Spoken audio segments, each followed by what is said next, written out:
صدر Donald Trump صحت میں بہتری آنے کے بعد واپس وائٹ ہاؤس پہنچ گئے ہیں۔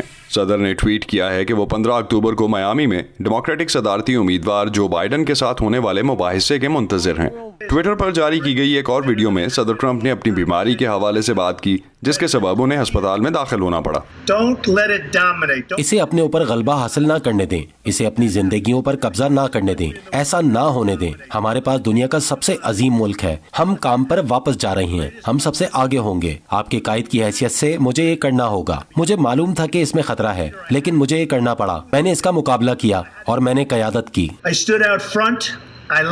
لیکن صدر ٹرمپ کی اپنی بیماری سے نمٹنے اور وبائی مرض کے بارے میں نقطہ نظر کو جو بائیڈن نے تنقید کا نشانہ بنایا ہے۔ وہ پیر کی رات ایک NBC نیوز ٹاؤن ہال کے دوران گفتگو کر رہے تھے۔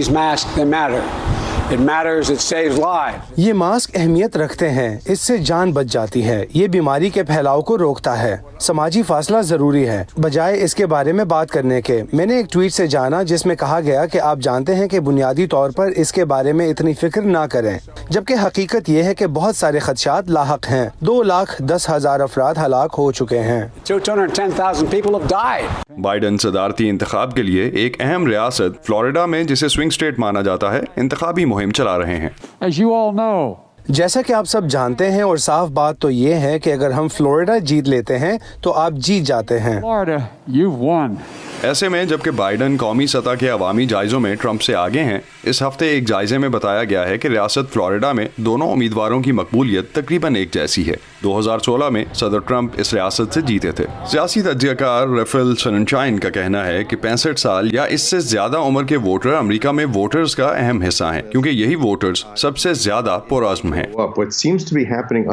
ایسا لگ رہا ہے جیسے کہ درپردہ بائیڈن کی بڑی عمر کی رائے دہندگان میں جو معمولی برتری ہے وہ ریپبلکنز کے حق میں بڑھتی جا رہی ہے۔ سالٹ لیک سٹی میں نائب صدر کے امیدواروں کے درمیان بدھ کے روز ہونے والا مباحثہ صدارتی مہم کا ایک اور بڑا واقعہ تھا، اور صدر ٹرمپ کی بیماری کے بعد اس مباحثے کو اور بھی زیادہ اہمیت حاصل ہو گئی تھی۔